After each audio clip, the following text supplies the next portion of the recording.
Well, hello everyone, and welcome to our Webcast Wednesday series. I'm Kieran, Tourism Innovation Specialist at Southern Regional College, and this is Webcast Wednesday 3.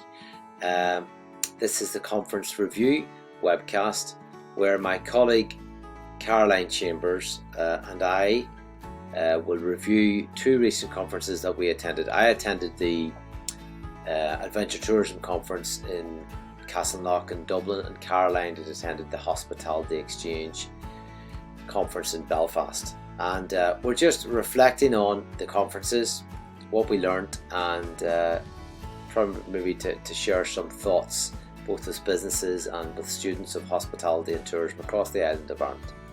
So in the first part one now, I'm going to have a look at the conference, the speakers that were at the Adventure Tourism Conference, what I thought of it. I'll reflect on that and really acknowledge the growing optimism that there is across the island of Ireland on where tourism's going. So certainly was a very, very positive conference that I attended. So I'll be back with you in a tick.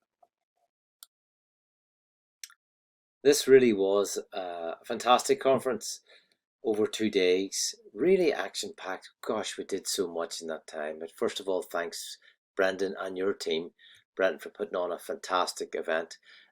Vicky from Bikemore, and Bikemore is one of our clients, had encouraged me to come down for 2 days because last year's conference I only made it to the second day in Newcastle last year. So I'm so glad, thank you Vicky, so glad that I did, because I got so much out of this, professionally obviously and personally as well.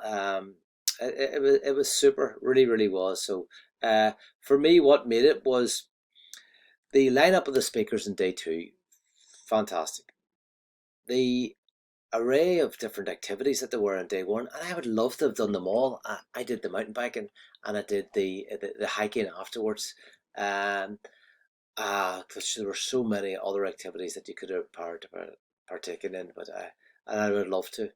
And then the networking that happened on the bus, like organically, and then the chat and the refreshments and the blue light, and then making our way back in the bus back to the Castleknock Hotel and straight into speed networking. And then that night, Fingal County Council had arranged like a range of tourism. Must have been, I think, up to maybe 60 tourism providers. So I was done by about 8:30 that evening, but it was absolutely fantastic, really action packed. And then day 2 was the full conference. So I thought it'd be useful just to kind of walk you through some of the things that I thought as a participant that were very, very useful. And do you know what? What's really, really encouraging? I mean, I work in tourism innovation in Northern Ireland, in the Southern Regional College, obviously, but the Southern region. But coming away with that really renewed optimism for the industry when things are so tough. But the adventure tourism sector, very, very encouraging and very, very positive.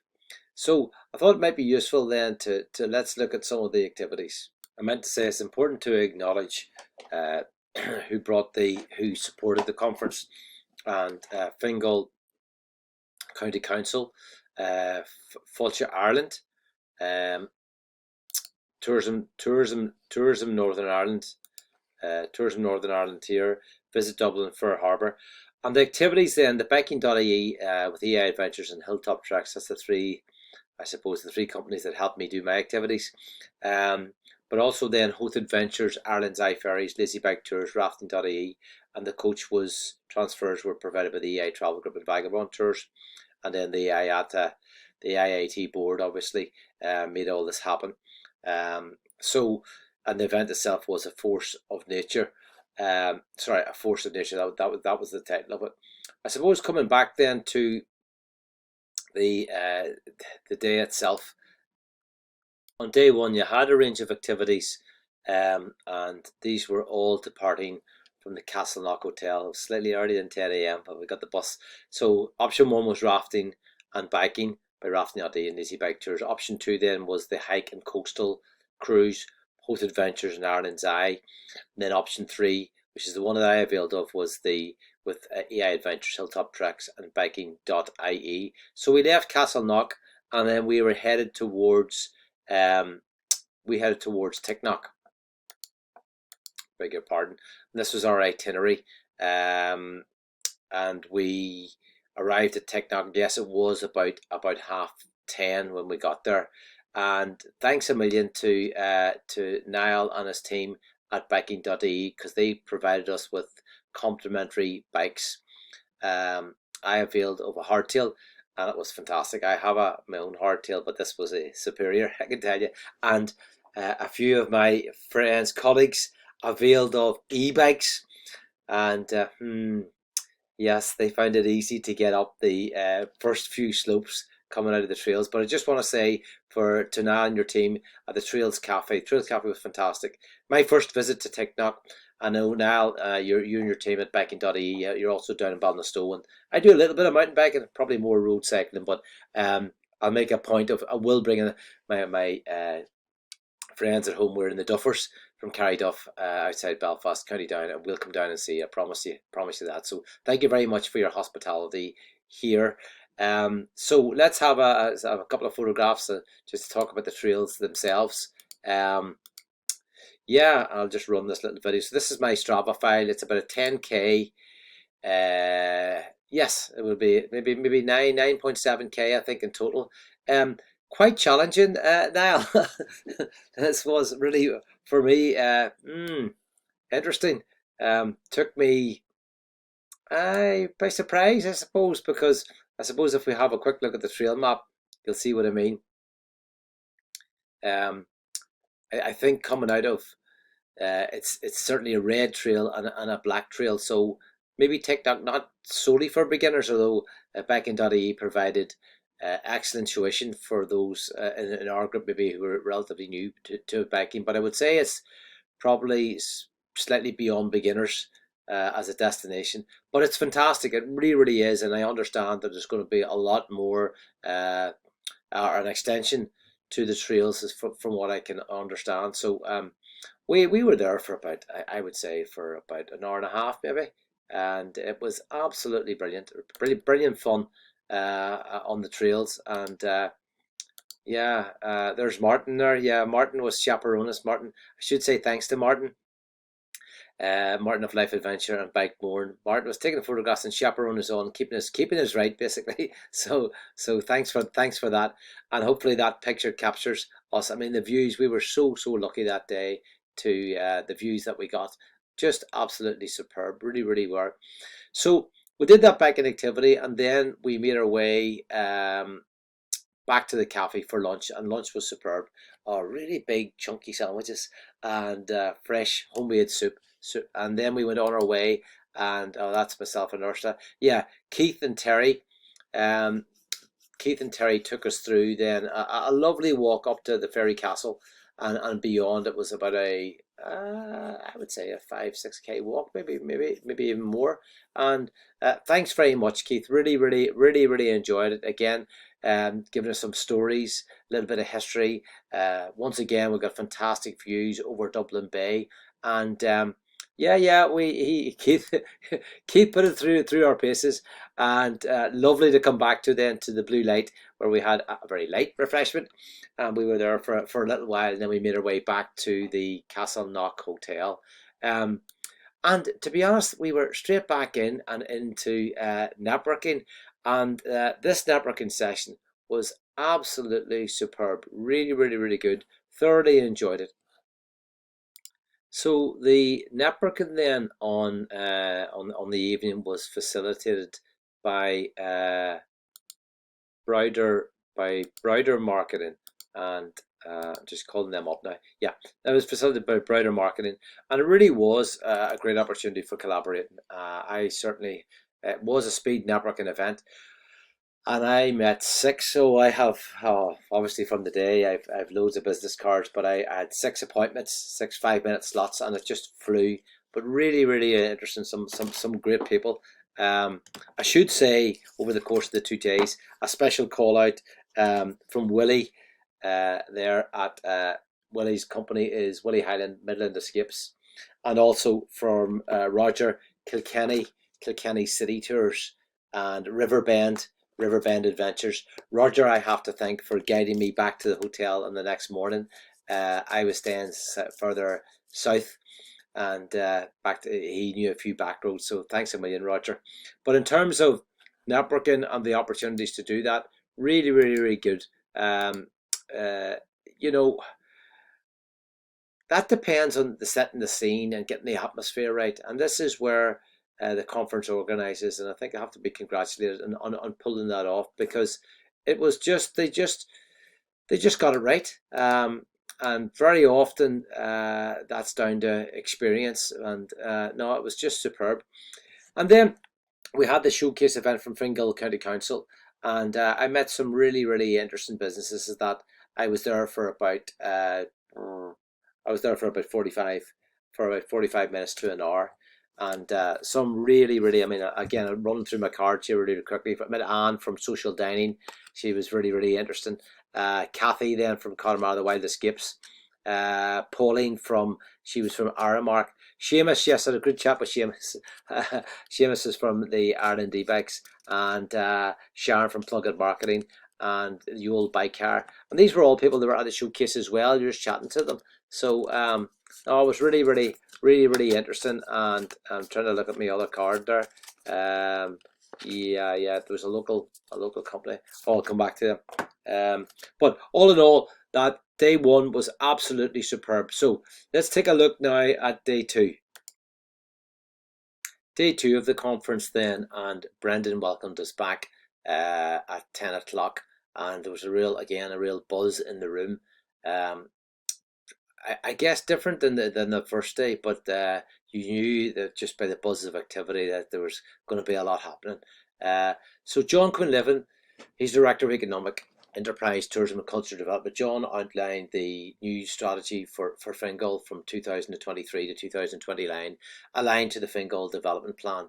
I guess what I didn't realise is Fingal County Council takes in so many tourism assets. Some I knew of, and to be honest with you, others. Here's a map from the Grand Hotel, but I would have always associated Balbriggan and Skerries and the coastline, like Donabate, Malahide, Portmonnock, Howth itself, but wasn't realised that the council boundary went as far as inland.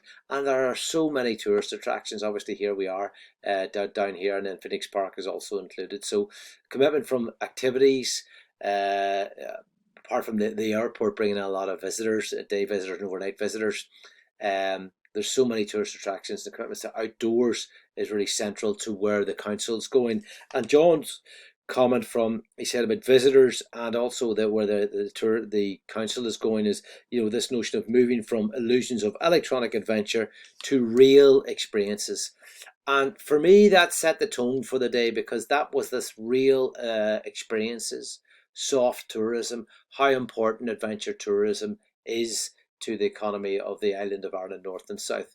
A panel discussion then from the ground, air and sea. So we had Hugh from Lizzie Bike, Maria from Atlantic Sea Kayaking, Rennie from Revive North Coast, and Shane then from the director of Howth Events. So a really interesting discussion. What I like about these is, and again, well done on the organising committee of pulling this together, because it's really practical experiences. For me on the ground when I'm working with businesses, this is the type of information, the snippets and the motivation that they're looking for. I guess Rennie was talking about adventure being obtainable for everyone. Like 90% of soft adventure is 90% of adventure, soft adventure, walking, kayaking, soft sports, like the panel were talking about feeling seaweed in your hands, and Maria talking about night kayaking and seeing the stars at night, and increasingly people are looking for more for this type of experience. Shane O'Doherty, very interesting from Howth Adventures, talking about this notion of regenerative tourism, and that again theme reverberated throughout the conference. Creating energy and resources within your own community, and he found that that's happened certainly with the rafting centre that they've built up. He also made a reference to, which I thought was very interesting, and I suppose I'm living in County Down in Northern Ireland, not overly familiar with the Family Business Awards, but Shane, I guess he made the point that the Family Business Awards were a real success. So Shane Doherty was telling us how his company, Hoth Adventures, won the Bronze Award in the Irish Family Business Awards. Now, I wasn't aware of these until the Adventure Tourism Conference. And I have to say, I did a bit of research on them, and I'm going to play you just a short clip of the awards. But obviously, it's very, very significant. And Shane was telling us how it really has helped his business, both the lead up to it and since that. And they've had a lot of inquiries. And he recommended everybody who was in the audience. Now, this applies to businesses in the Republic of Ireland, but he recommended everyone to certainly consider making an application and going along to the awards. You are most welcome to the Irish Family Business Awards. Thank you for being here.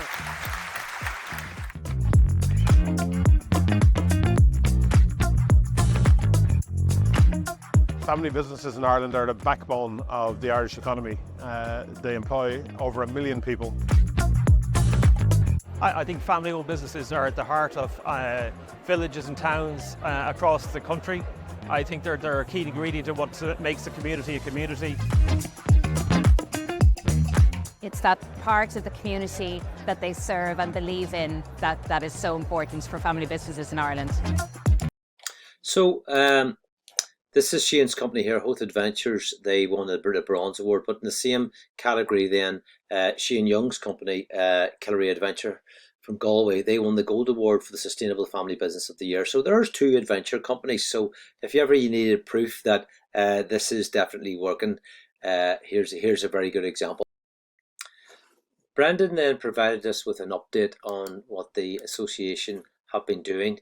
They now are up to 260 plus members, which is very significant. They also have been developing a good practice guidelines and have a number of technical working groups. I guess for me, I'm not a member of the association, so it was really interesting to hear how the IAAT is been able to lobby government both in Northern Ireland and the Republic of Ireland. And one of the interesting initiatives that we were made aware of was IAAT is now linked up closer with Tourism NI. And here's a picture of John and Maria from Tourism NI and Brendan taken at the conference on the launch of a 12-month joint initiative. We're going to have a range of activities such as sectoral events, networking and training opportunities, and this is a plan for the year. So that was really great to hear. So we had an international dimension to day two, where we had a panel discussion with Jean-Yves Lapierre, President of the European Confederation of Outdoor Employers, Jurgana Nikolova, Regional Director for Venture Travel Trade Association, and Alberta Beachy, Executive Director of European Platform for Sports Innovation. And the message coming through was Ireland was perceived to be a destination that was very warm, welcoming, where there was a warm welcome, and indeed a great destination for soft tourism. And this was in line with the earlier discussions of the day.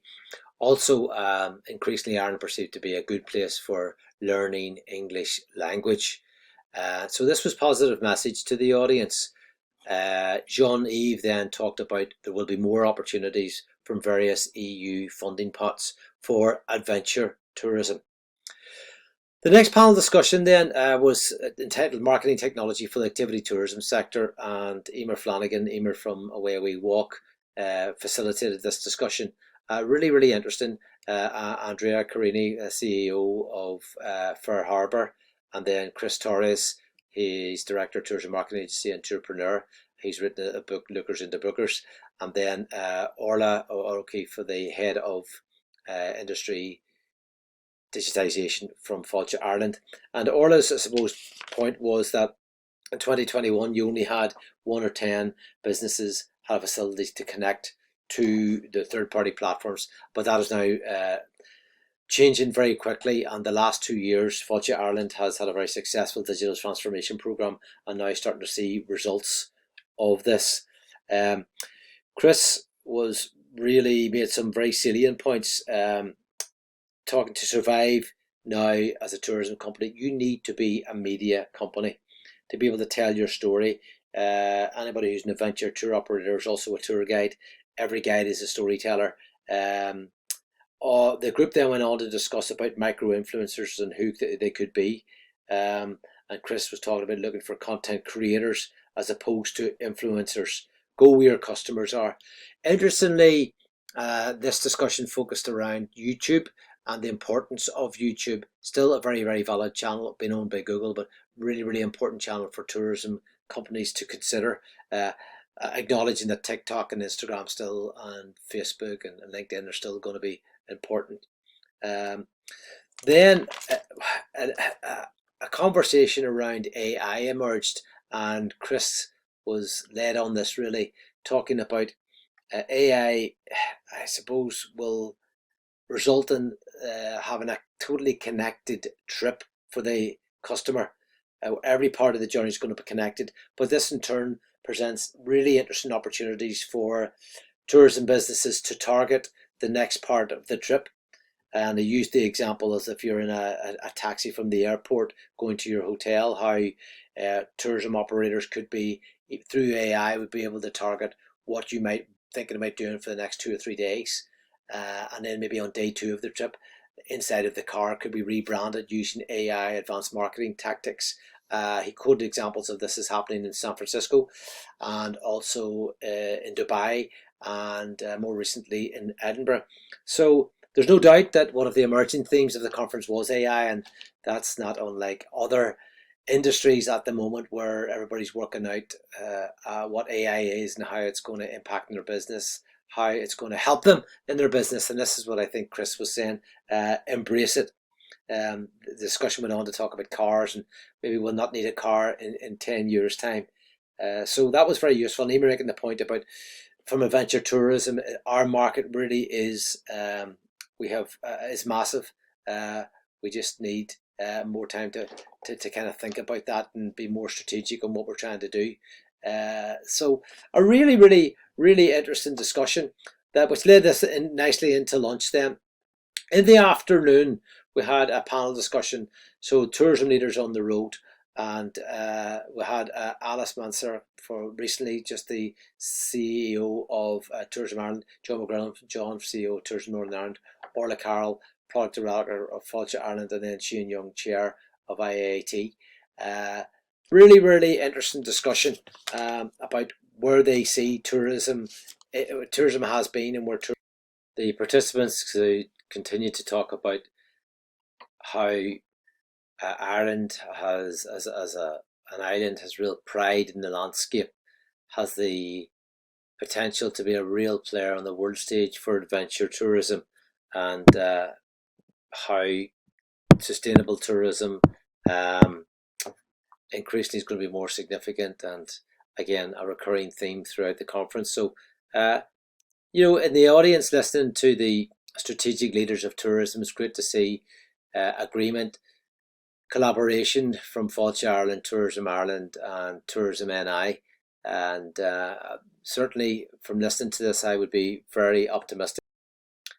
So our last speaker at the conference was David McWilliams, probably well known to an Irish audience and further afield, but he delivered a fascinating talk, really, really interesting, entitled Adventurenomics. But it's my first time I've heard David, and is a real entertainer, and it was definitely, whilst he was at the end of the day, he actually made the whole conference worthwhile. Just a fantastic orator and an entertainer, and well done, David. Really, really enjoyed your talk. So this theme of, I suppose, adventurenomics, really what he was challenging is the way conventional thinking, and the thing about adventure tourism businesses, they think unconventionally, and he believes that's really, really significant for the growth of the industry, and to maintain that and to challenge conventional thinking. And this ran through his talk, because problems are full of conventional thinkers. We do irrational things. We are social animals. When the price goes up, people panic. So he was talking about Ireland and what we need. We need more of these unconventional thinkers, which is very, very typical, and you seem to find that a lot in the adventure sector. I guess we need to figure out, he was saying, for tourism business, where we sit in this. His important thing was about listening to your own tribe. Stick to being unconventional, because that's critical. He also referred to I think it was J.K. Kilbreth once wrote, faced with a choice between changing an opinion and proving that it's unnecessary, most people focus on proving it. So he says, like, to survive, you have to actually always challenge things. And he says that's where historically Ireland has stood apart, but needs to hang on to that. Things for me that were really very revealing about what David was said is this notion about this, he's worried about this paradox of prudence. And he went on to suggest that Ireland, we don't need a pension fund, but we need a startup fund. Our economy goes through the adventurers, and this was picked up then on later when I saw on Twitter from the Ireland Association for Adventure Tourism retweeted this. I think it's worth highlighting. You don't need a pension fund, but a startup fund. You need to encourage young people, adventurers, to start up their businesses. The Q&A session then was facilitated by Paul O'Connellia. Concluding messages then from the Q&A for me were that you can create value inside the head of your consumers, and that our economy in Ireland can go through the adventurers. So a fantastic conference, really enjoyed it, and it was closed out by Shane Young. So hopefully if you've enjoyed my reflections on this. I haven't got a date yet for next year's conference, but I can tell you that I definitely will be there, and I'd encourage more and more people to go to the conference. And if I may, while I'm here, just ask you to think about coming to Carlingford on the 17th of April next year for the Cross-Border Tourism Conference at the Four Seasons Hotel. We're just finalising the lineup for that, and we've got certainly speakers from it's the Wildlands in Galway, and also speakers from Craignamill up in Donegal, and Paul O'Connellia. Paul as well will be facilitating the event, and Louth Leader then usually help to sponsor the event. So that's organised within the Dock Chamber of Commerce. So thank you very much for listening to this.